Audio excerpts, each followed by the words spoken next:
সোনালী যুব সংঘ এবং একতা যুব সংঘ আমাদের মঞ্চে আসার জন্য করছি এবং কোন খেলোয়াড় দর্শক যাতে মাঠে মধ্যে প্রবেশ না করে আমরা বিজিতভাবে অনুরোধ করছি। খেলা যদি নিয়মিত সময় শেষ হয়ে যায়, গোল করতে না পারে কোনো পক্ষ, তাহলে আমরা 4 ঘন্টার মধ্যে খেলার সমাপ্তি দিব।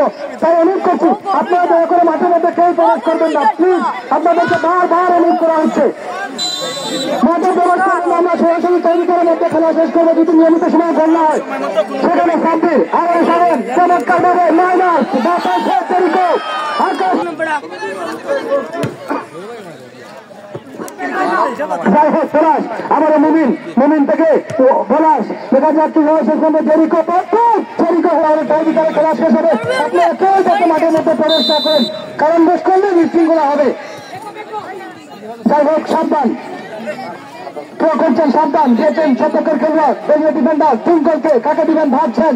টুইঙ্কল লম্বা শট গাব্রিয়েল থেকে আবারও ভুল শামিম থেকে 11 নম্বর চাষিদারি চমৎকার ভাবে নিচের অনুকূলে রেখে যাচ্ছেন সাব্বির বা পায়ে চমৎকার ভাবে পাঠিয়েছেন সাব্বির একেবারে বিপদ সীমানা ওয়ানটি সেখানে মাটি কামড়ানি শট হয়েছিল কিন্তু সাব্বির সাগর টুইঙ্কল বা পায়ে শট দিয়েছেন টুইঙ্কল, সেখানে পলাশ প্রস্তুত মাইনাস করে মুমিনকে দিয়েছেন বিপদ সীমানায়। মুমিন ঢুকে পড়ার চেষ্টা কিন্তু না, সেখানে উপরে লাভ করেছে সোনালী যুব সংঘ, সেখানে দাঁড়িয়ে আছে গাব্রিয়েল এবং 10 নম্বর চাষিদারি রান্টিমন শট দিবেন পলাশ, কাকে দিবেন ভাবছেন, দিয়েছেন বিপদ সীমানায়। সাবধান শুভ তার বলকে ডিফেন্ডার টুইঙ্কল লম্বা শট পরিমধ্যে পরিচালকের বাড়ছি আমরা বিনীতভাবে অনুরোধ করছি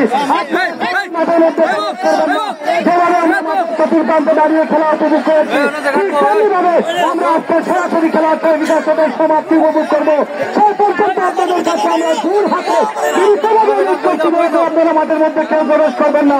আমরা ভালো আমাদের আজকে এই সমাপনী মেগা সেমিফাইনাল সমাপ্তি